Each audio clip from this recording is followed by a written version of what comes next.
Matt, you had a phenomenal story tonight.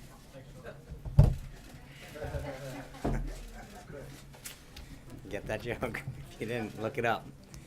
A little delayed reaction in the back. Before I get to the events of today, there's a few items I wanted to update you on, things that have happened since our last briefing yesterday.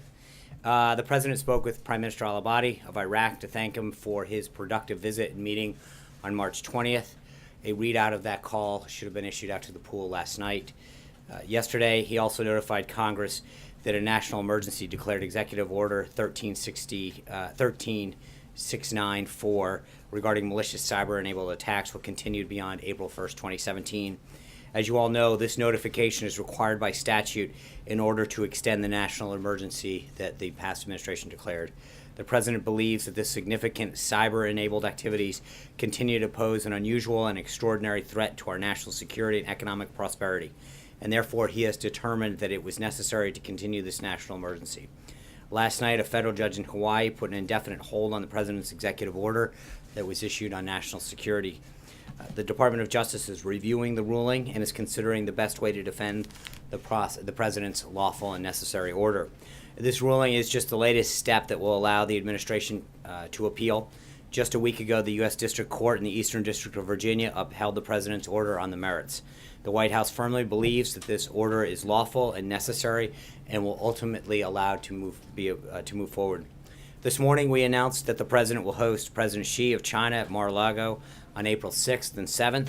The President looks forward to meeting with President Xi and exchanging views on each other's respective priorities and to chart a way forward on a bilateral relationship between our two nations.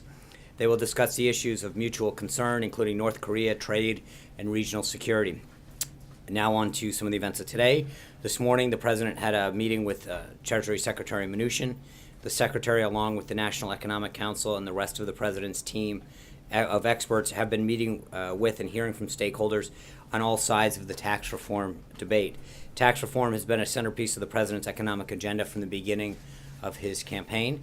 The team is weighing the best option to develop a plan that will provide significant middle-class tax relief and make American businesses more competitive.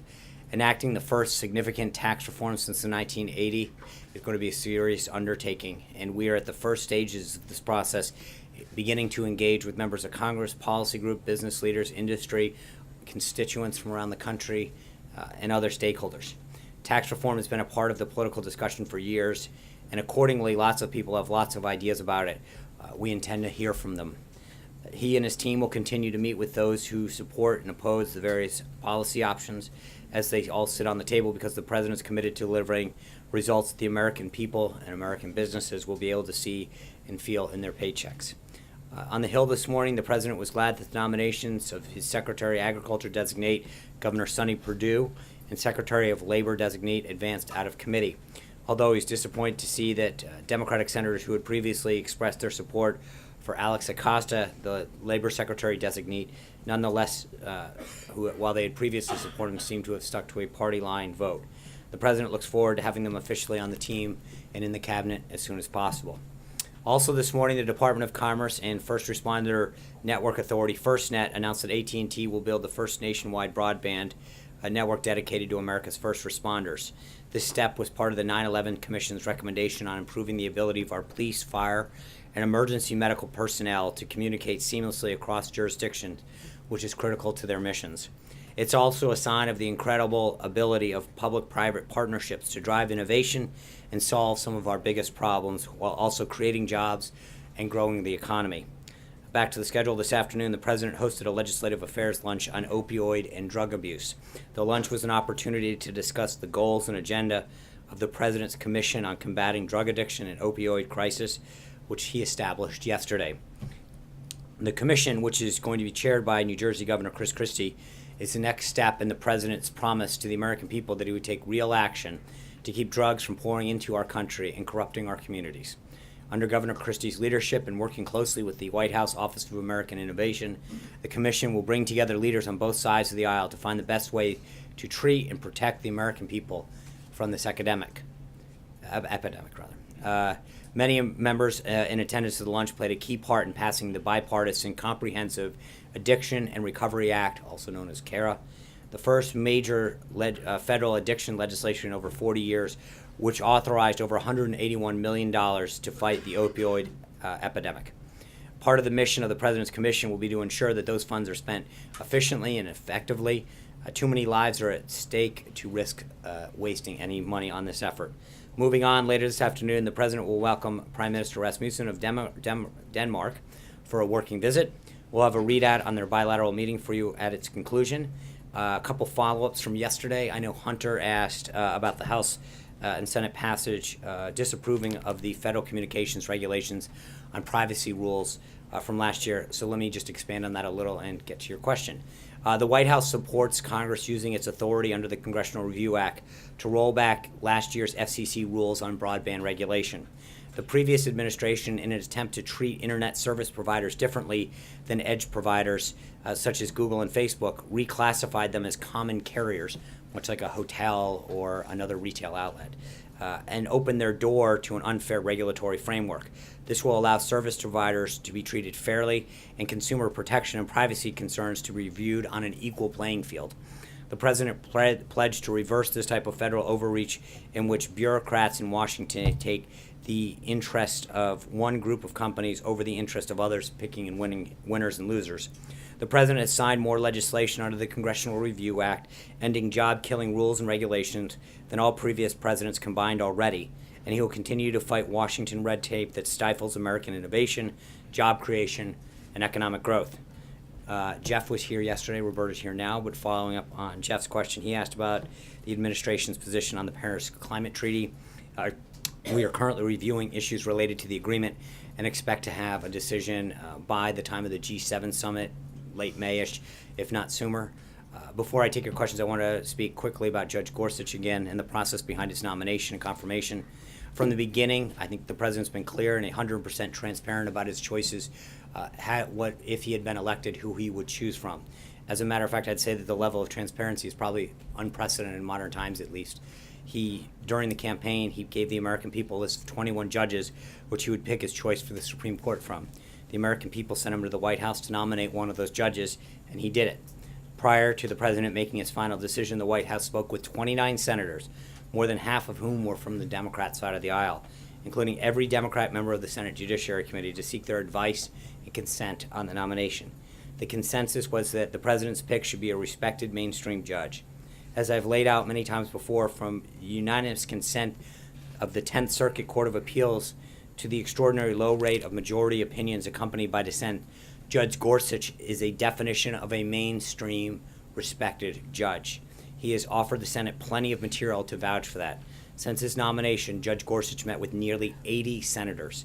In response to a request from the Senate Judiciary Committee, Gorsuch provided the following: over 70 pages of written answers about his personal records in response to 299 questions for the record by Democrats on the committee, the most in recent history, which he submitted within 6 days of receiving the questions. Over 75,000 pages of documents, including speeches, case briefs, opinions, and written work going back as far as college. And over 180,000 pages of email and paper records related to the judge's time at the Department of Justice.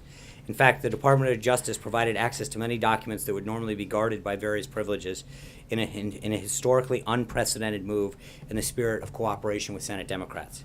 And the judge sat for 3 rounds and nearly 20 hours of questioning by the Senate Judiciary Committee, during which he was asked nearly 1,200 questions, almost twice as many as Justices Sotomayor, Kagan, or Ginsburg.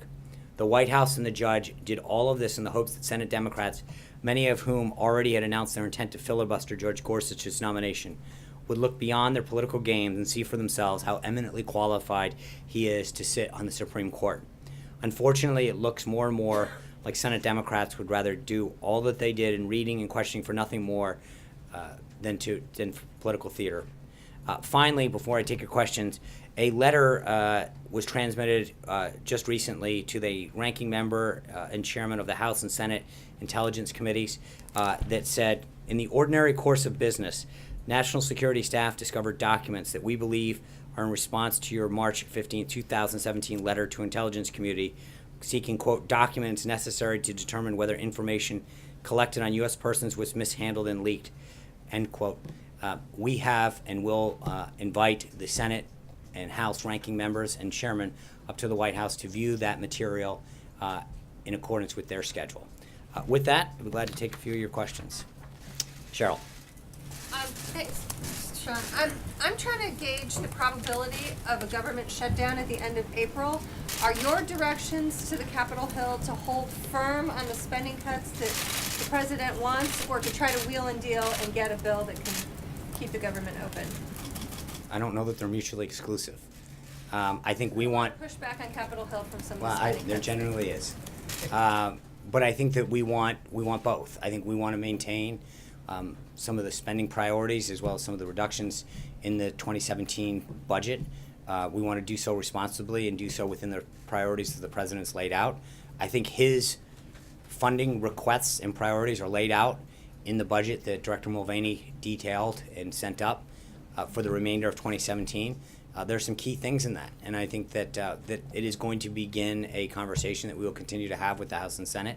But I don't think both of those goals are mutually exclusive. Obviously, we don't want the government to shut down, but we want to make sure that we're funding the priorities of the government. John Decker.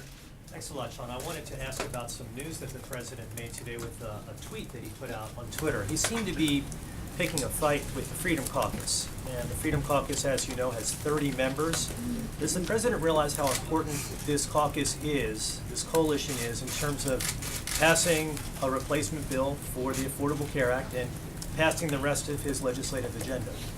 Well, of course he understands that the goal of all legislation is get to a majority in the House, majority in the Senate, but at the end of the day, he recognizes that he has a bold and robust agenda that he is trying to enact, that he ran on and told the American people that he would do when he was president, and he's going to get the votes from wherever he can.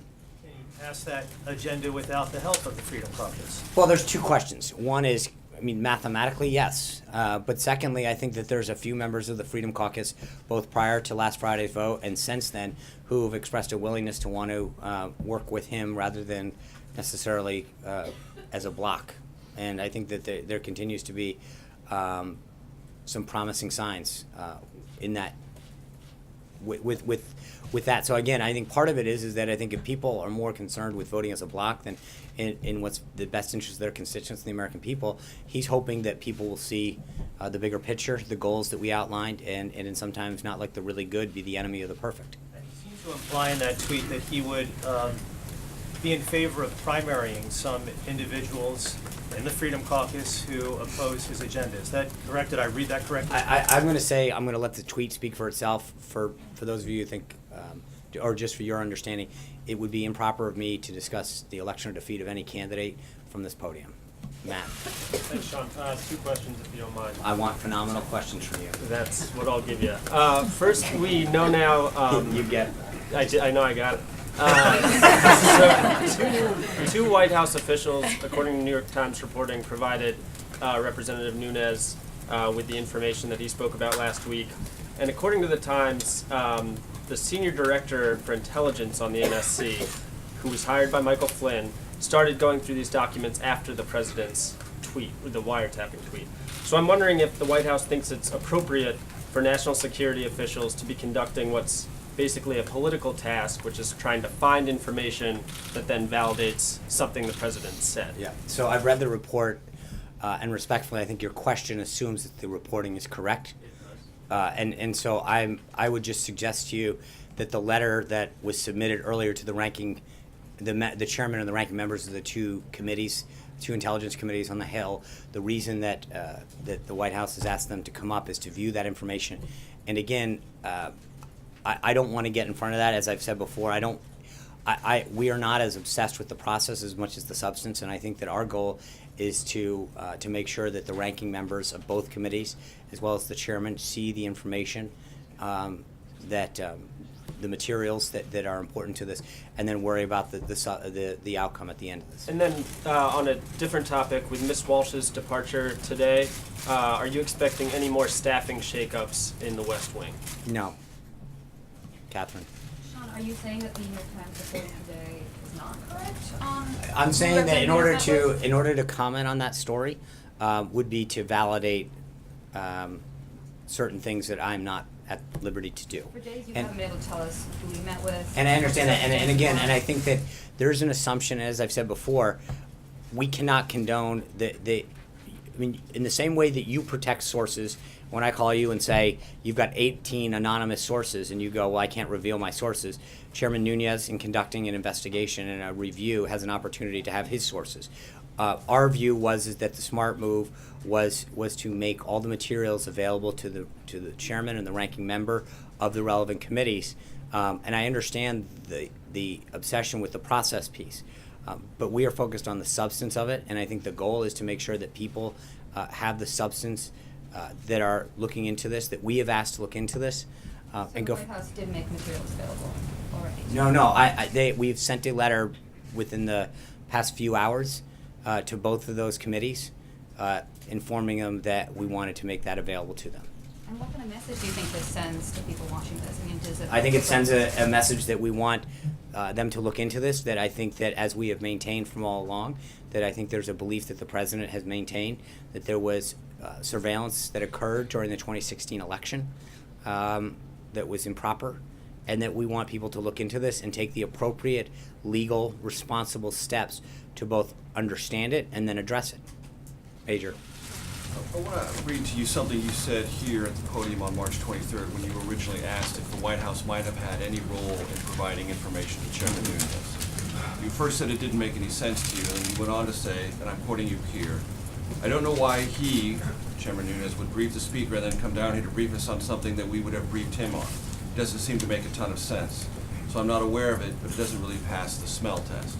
There's now reporting, which I can't tell if you're disputing or not, that identifies two people within this White House as the sources of this information. So I'm just trying to put these things together. Right. Where you said that doesn't pass the smell test on March 23rd. Now there's reporting Well, that I think, suggests it again, is within the White House that they were the sources of this. I'm just trying to put those two things together. Right. So number one, the first quote that you're reading, if you actually go back, I was responding to, I was very clear that I said, based on what Chairman Nunez has said, I believe the following doesn't make sense. Accepting that. So I'm that's an gathering that important you've part learned of it. something new since then. So please tell us what right, and you've again, learned. no, because again, Major, I've commented on this both yesterday and today, that your obsession with who talked to whom and when is not the answer here. It should be the substance. In the same way that when you guys print a story with 18 anonymous sources, your obsession is the substance. It seems now that you continue to look at it from a backwards prism, which is, you know, what happened, who drove in what gate, who did they meet with, what were they wearing that day, as opposed to what's the underlying substance of this. Did something happen in the 2016 election? Did leaks occur? We are not going to engage actively in that kind of leaking that has been a problem. In fact, if you look at the Obama's Deputy Assistant Secretary of Defense that is out there, Evelyn Farkas, she made it clear that it was their goal to spread this information around, that they went around and did this, and she said, quote, that's why there's so many leaks. They have admitted on the record that this was their goal, to leak stuff and they literally, she said on the record, Trump's team. There are serious questions out there about what happened and why and who did it. And I think that's really where our focus is in making sure that that information gets out. But can't the process, from your vantage point, validate the importance of the substance? Well, I think there's a review that we've asked for probably You four. told us that you're willing to look into and ask And I am. questions about the process and provide us answers. And That's all I'm no, trying to go through. I don't. Please don't put words in my mouth. I never said I would provide you answers. I said we would look into it.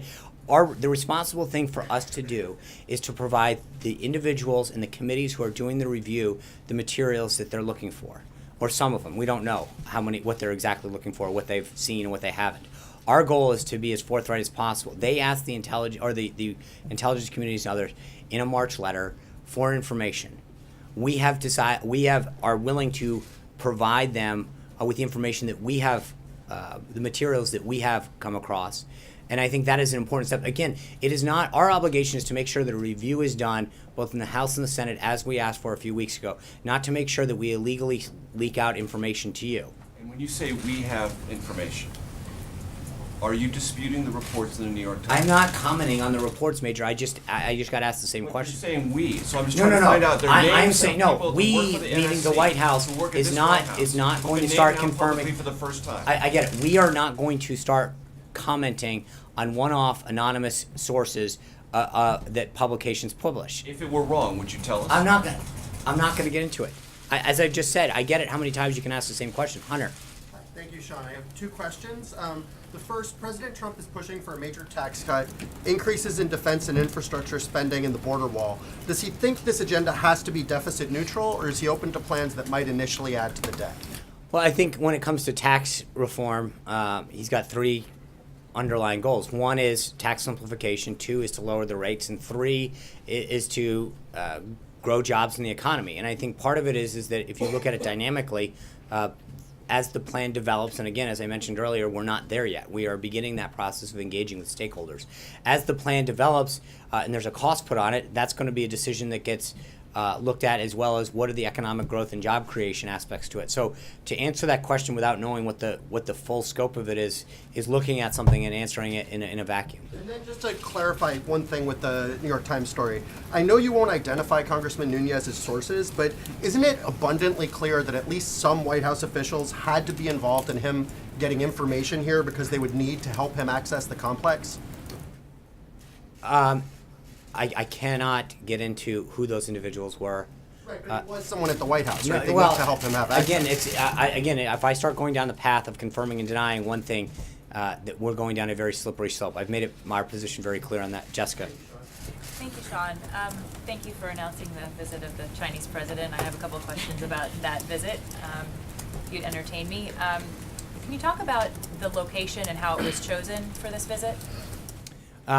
There's, as you can imagine, on any trip, no matter who the foreign leader is, there's a lot of discussion that goes back and forth between the White House, the State Department, and the equivalents of the other head of governments, their appropriate counterparts. And those are kind of things that go back and forth in terms of how long, the activities, what will be discussed. Every single thing is discussed on both sides. And so that was a long and ongoing negotiation with the government of China and with their representatives, lasting several weeks now. So how did you arrive at Mar-a-Lago as I'm not opposed going to to the get White into House? the back and forth. I would just suggest to you that both sides discuss various locations and topics and agendas and length, etc., and aspects to the trip, and this is what we've arrived at. So what is the goal for the White House to accomplish during the visit? Well, I think there's a few things. One is I think this is an opportunity for President Trump to develop a relationship in person with President Xi. He's spoken to him on the phone a few times.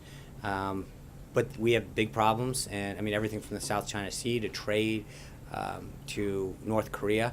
There are big issues of national and economic security that need to get addressed.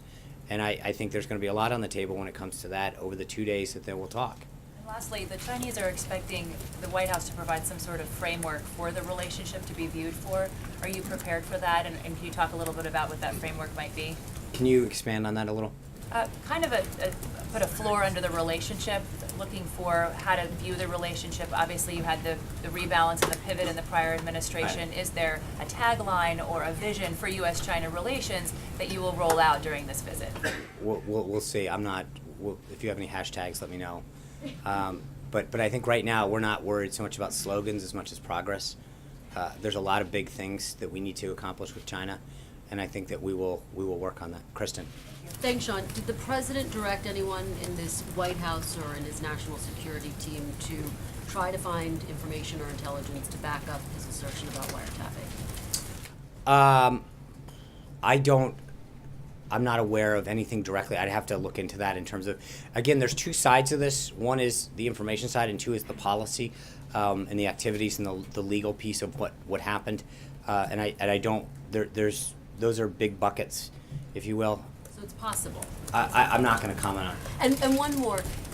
Don't sort of the daily questions about this make it necessary to have some type of outside independent investigation to lift any lingering cloud that there may be? No. I think you have two committees looking into this. The FBI has been looking into this. As they mentioned at the hearing, I mean, how many do you want? I understand that you may not have, that there's... The House Intelligence investigation is still valid given all of these questions? How is it not valid?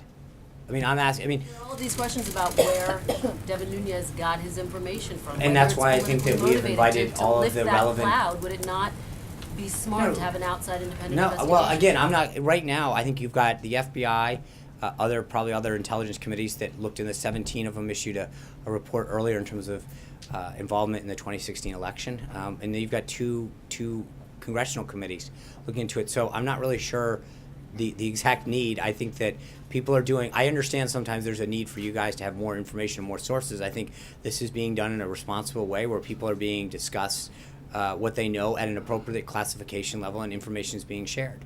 Can you just quickly talk about the timing of inviting the leaders of this investigation to the White House now? Is it because of this report? Why not do that initially? Well, I think a couple things. One is they tasked the various committees in mid-March to, or the agencies rather, to provide information. We felt we had information that was relevant, and I think there was some, there's a desire to make sure that both sides of the aisle who are looking into this, as well as both chambers, had that information. Anita. Eric Trump gave a interview a few days ago to Forbes magazine in which he said that he would update his father regularly, perhaps quarterly, on the business, including giving profitability reports. So I have two questions about that. One is, have they spoken about the business since January? And two, how does this not violate what the president set out as the protocols for how he would deal with the business? Well, two things. I don't know if they've spoken. It's not, that's maybe a question better directed to the Trump organization. But secondly, I think everything that he's done is in accordance with what the counsel's office and the ethics folks. Just following up, I believe he said that he wasn't going to talk to his children, his sons, about the business. So how is that? I think everything that is being done in terms of reports or updates is being done in a consultation with the counsel's office. So I think that's Justin. I have two things I want to ask. The first is to just follow on Major and ask about the substance.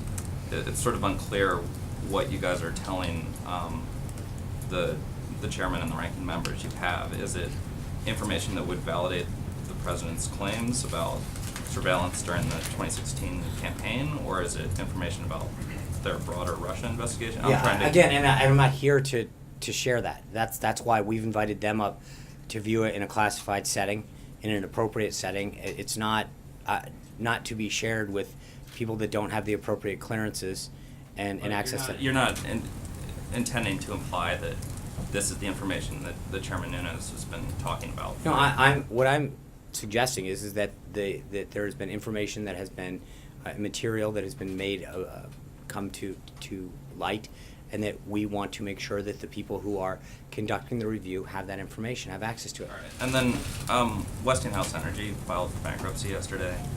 I'm wondering if that's prompted national security concerns within the administration, and if there is any effort within the administration to sort of help them navigate this bankruptcy, considering the I'll have to check on that. I think there's obviously a couple departments that would be interested in that. Steve. John, I just want to ask you to elaborate more on what you have so far told us. You said that in the ordinary course of business, the national security staff discovered documents.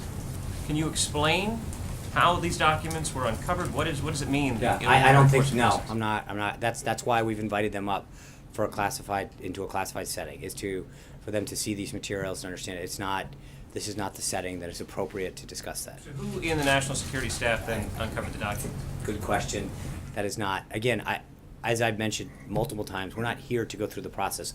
Our job is to get to the substance of this and to make sure that the people who have the appropriate access and authority to look into this matter and then take appropriate steps have that. Are you in a position right now to deny or rule out the possibility that the members of the National Security Staff have already informed the chairman of the House Intelligence Committee? I'm not going to get into any further details on this. I would just suggest to you, again, if I can go back for a second to something that the Obama administration's Deputy Assistant Secretary of Defense noted very clearly on the record, that they were engaged in an effort to spread information about Trump officials that had come up in intelligence.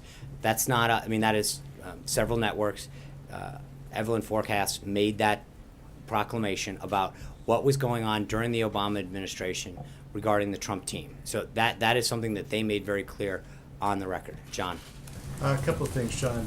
First of all, on the Freedom Caucus, in response to the president's tweet, Congressman Amash of Michigan responded on camera saying, most people don't like to be bullied. in response to the president, also saying that sending out such tweets is constructive in the 5th grade. It may allow a child to get his way, but that's not how government works. Could you take a moment to respond to Congressman Amash? Was the president trying to bully the Freedom Caucus? No, I think this is consistent with everything that he has said since Friday of last week. And I think that he is looking for members on both sides of the aisle who want to be constructive to achieve the goal of a patient-centric healthcare system. That's it, plain and simple. And I think that his comments and his tweets speak for themselves with respect to how he feels and why. John? Following on that, is this a divide and conquer strategy? No, it's a math strategy, which is to get to 216 and pass an effort and continue to move the agenda forward. And then if I could follow on what Major said, you've accused the people in this room several times of being more interested in process than actually in the substance of things. But when information is discovered by the Intelligence Committee chairman in the House at the White House that is potentially exculpatory to what the president has tweeted out, and it's reported that one of the people who was involved in uncovering that information is a White House staff member who was kept in his position over the request of the National Security Advisor by the political leadership here at the White House, does the process not then take on some relevance? Well, the process in the sense that we are, as I've noted, we've invited the chairman and the ranking members who are looking into this and reviewing the matter up here. That doesn't mean that we allow uncleared members from the media to come in and look at it.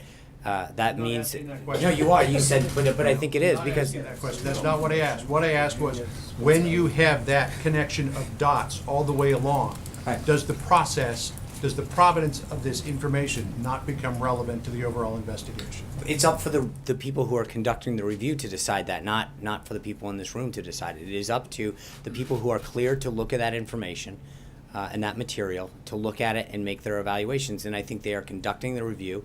You've seen very clearly, both on the House side and then starting today on the Senate side, them looking into this matter. That is the appropriate venue, forum, and personnel to be reviewing it, plain and simple. Sean, a quick follow-up on that. Zeke. You mentioned a couple of times Zeke. that... Thank you. When has the president already been briefed on this information? I'm sorry, I couldn't hear you. Has the president already been briefed on this information that you're now inviting the congressional committee chairs to come and view? And when was he briefed on it? I will look into that. I'm not entirely sure when or what the status of that is, but I can follow up on that. Why would you brief? Why would the White House brief? I understand the question. Like I said, I will look into whether or not where that stands. Blake. Okay. Couple on taxes. The timeline here had been healthcare first, tax reform second. There was a Fox poll out released yesterday that says 73% of Americans want tax reform to happen this year. Mm-hmm. With healthcare now at least being on hold, is healthcare the number one priority for this administration? Is tax reform the number one priority for this administration at this point, or is healthcare still kind of taking up some of the oxygen? Well, I don't know that it's taking up oxygen. I think there's plenty of oxygen for both to go on. I think the president would still like to see it done. But I think there's no reason that we can't. I mean, if you look at the timeline for tax reform, you're talking several months. And so I think that the process is beginning on that, and I think you can have a dual-track strategy. It's not an either-or proposition. And you described what was going on with the meeting today as the first phase. Can you lay out to us what is somewhat entailed with that first phase? Yeah. Is the president being given detailed strategies, or is it broad principles? What is involved in this first phase? I think it's a little of both. They're talking about the process that they intend to partake.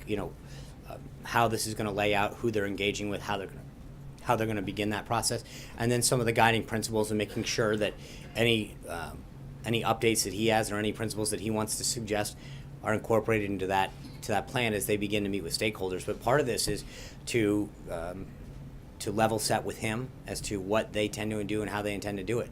You just mentioned a dual track between healthcare and tax reform, but then there's also infrastructure hanging out there. So can all of those go together? Lots of tracks. Again, remember, they're not all the same people. Some of them overlap, some of them don't. But I think part of this is that you got to remember that some things can happen sooner than others because of the legislative calendar. Some things are going to take longer because of both the legislative calendar and because of the number of individuals involved and the complexity of the situation. But there's a lot of things that can be moving at once because of how they'll play out. John Gizzi.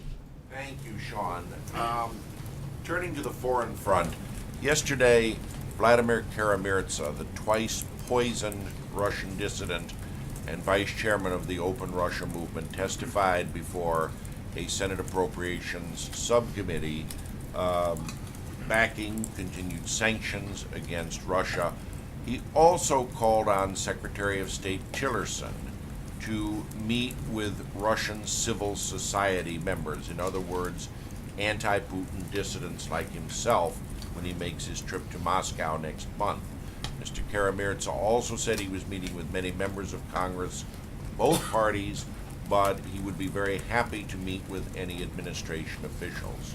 Are there any plans for the President or anyone in the White House to meet with Mr. Karamirza, and will Mr. Tillerson meet with the Russian civil society? I would suggest to you, I'm not aware of anything yet. Both the National Security Council as well as the State Department are probably more appropriate for you to address that to. Alexis. Can I ask a question before I do get some clarification on an answer that you gave to Hunter and to Major? I thought it was just yesterday that you said that when you were asked who cleared in Chairman Nunes, that you had asked some preliminary questions, had not gotten answers, and that you would continue to ask. Yeah. So my question today is, you know the answers to that, and you are saying you will not answer that question today, No, or no, you that's don't not know? right. No, so what I'm saying to you is that the decision that has been made is to bring in all of the relevant individuals that are reviewing the situation and make them available. That getting into sources and process is not the proper way to conduct this review, and we want the people who are conducting it to understand more fully the materials, not necessarily who came in what time and whatever. So just to clarify again, you asked the questions, you were not given answers. No, I'm just saying that yesterday just, you I asked understand. that, wait, let me finish. You said yesterday that you asked, you didn't get the answers, and so what you're telling us today is you are never gonna get the answer, you, yourself, you are never gonna get the answer to who cleared in Chairman Nunes. No, what I'm saying is that the decision was made, it's supposed to focus on the process, to focus on the substance, and that the decision was made. Answering my question. I let you ask the question, so let me answer it, please. And the answer that I'm giving you is that the decision was made internally to focus on the individuals who are doing the review, both Republicans and the Democrats, House and Senate, and have them come in and look at the materials. That's what the focus should be, Alexis. Caitlin. But wait, here's my bigger question. The That was a president pretty good- has expressed his affirmation, his support for the finding that Russia interfered with the 2016 election. That is the centerpiece of the investigation at the FBI and the Senate Intelligence Committee. My question is, can you update us, what is the president doing now in the administration to respond to Director Comey's testimony that interference is not just election year based, but continuing? What you're talking about, the executive order, is that correct?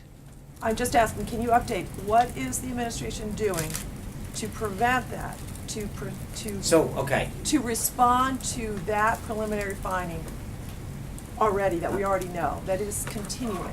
Well, so the executive order that the president signed that continues the national emergency deals with looking into malicious attempts and cyber attempts to come into the United States. That's what the executive order that he signed was.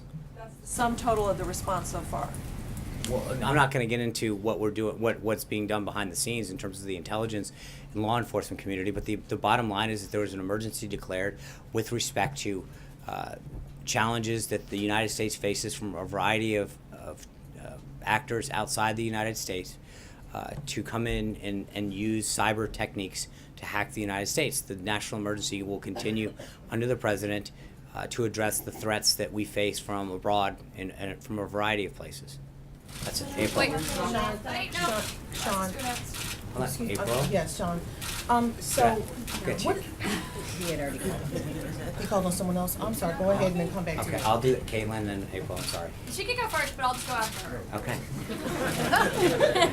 Okay. Thanks, Caitlin. So, Sean, what is the ultimate goal of the leaders coming in and to get this information? And will it be information that Nunes received plus, or will it just be basically a synopsis of what Nunes received? Well, it's going to be the materials that are relevant to the discussion in the area that they're reviewing. And that's up to them to decide the relevancy of that.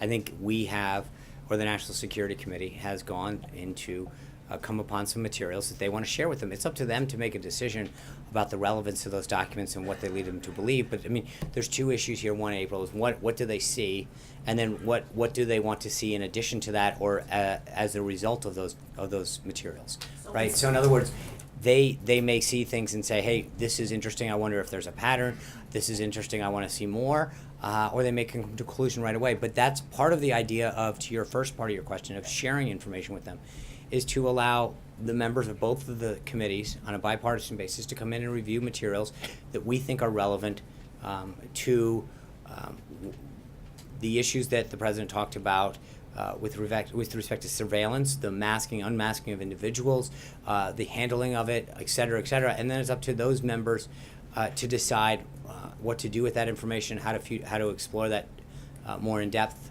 So ultimately, in their questioning, they could actually wind up getting what Nunez received, possibly if they dig and ask different questions, just sitting in the intelligence meetings like the president does, digging. If he decides to dig more, he'll get more.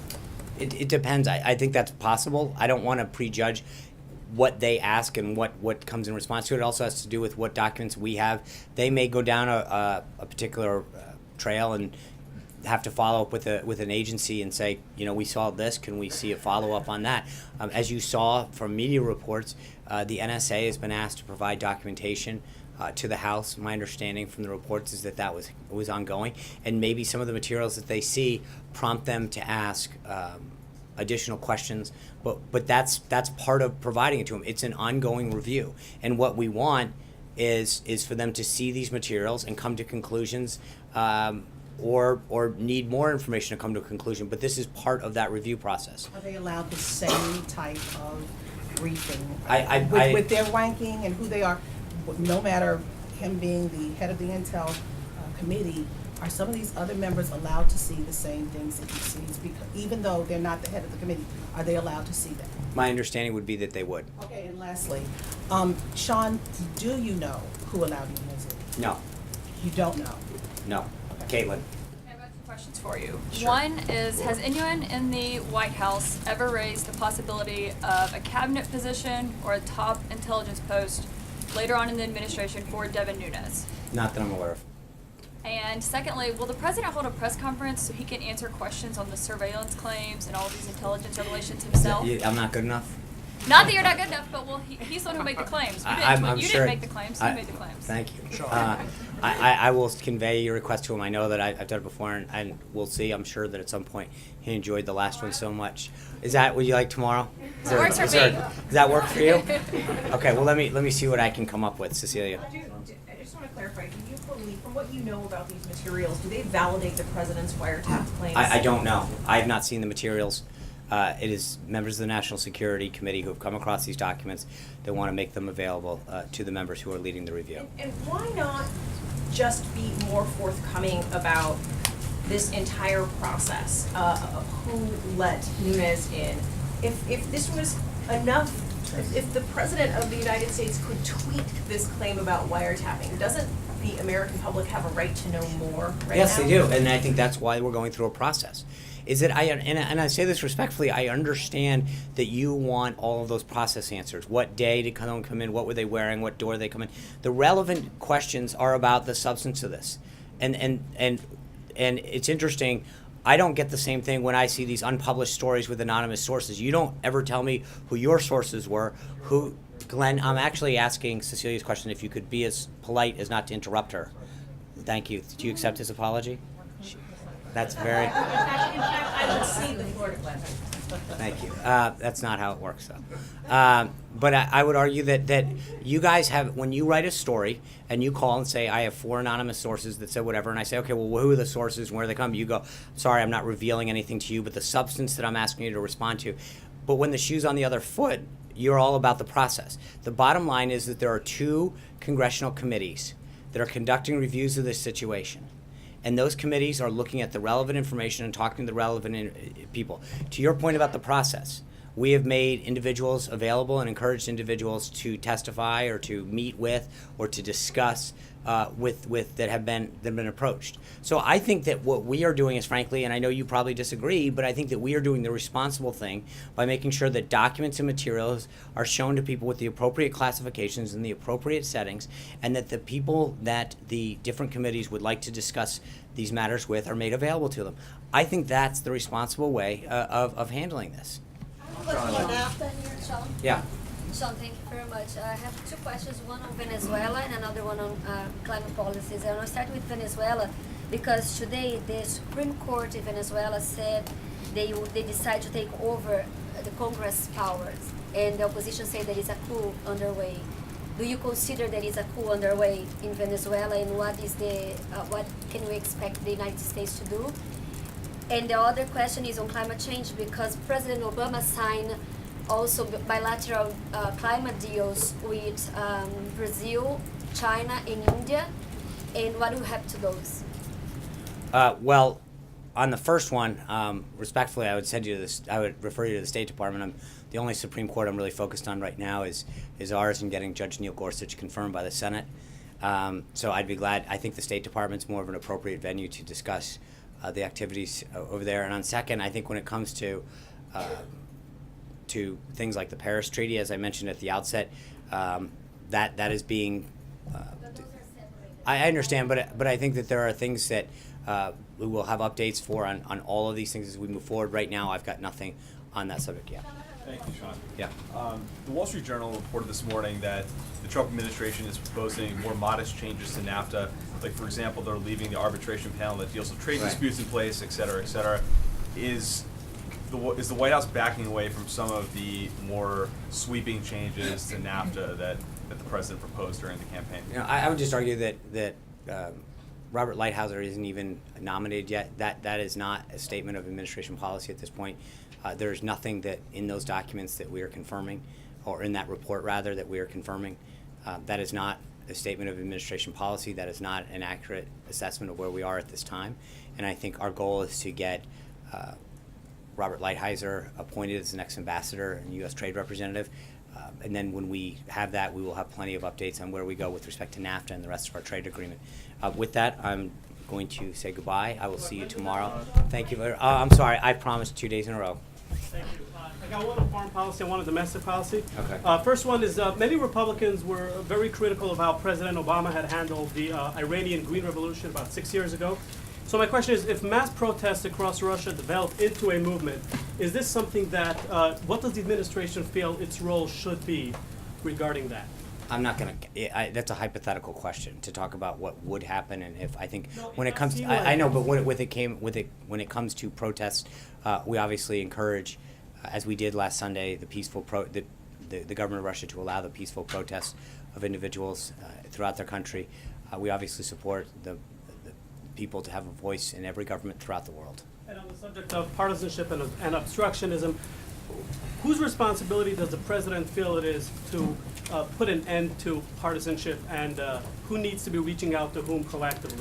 I think it's a two-way street. I think we, I think part of it is that we the president and the first lady extended an invitation the other night for everyone to come. I think we were excited to see a third of Senate Democrats come. I wish we had seen more. There's an opportunity, I think, to engage in a discussion about some of the issues and come together. But I would argue that, when you look at this fight on Gorsuch, I mean, I don't disagree with the fact that if you're a Democrat, you probably don't necessarily agree with some of the rulings and some of the philosophies of Judge Gorsuch. I get that.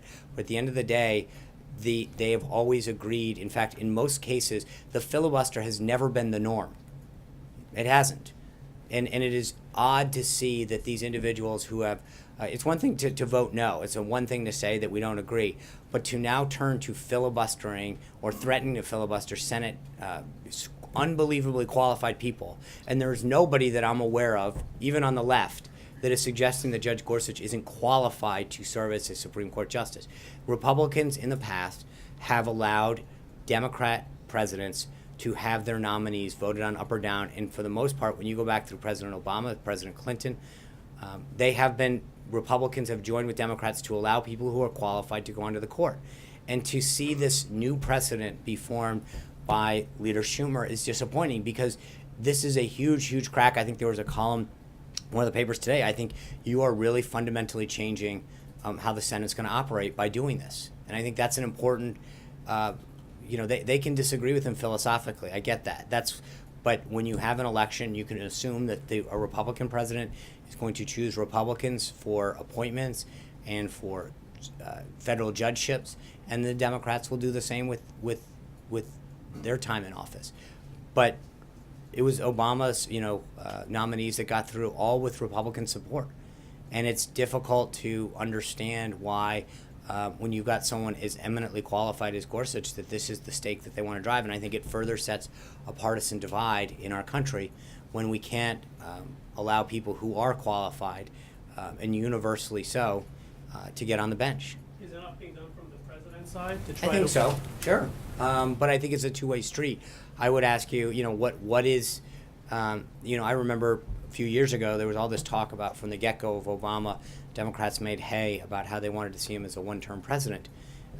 I've seen a similar tactic from Democrats now about how they want to defeat him, they want to stop his agenda, and there's no sense of them wanting to work with this president. So at some point, I think we have shown a willingness to bring them together.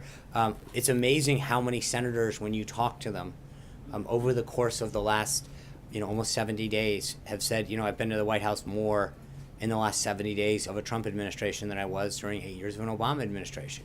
And I think that speaks to the president's desire to bring people together, and to find common ground on areas of mutual agreement where we can move the country forward. Thank you. I'll see you tomorrow.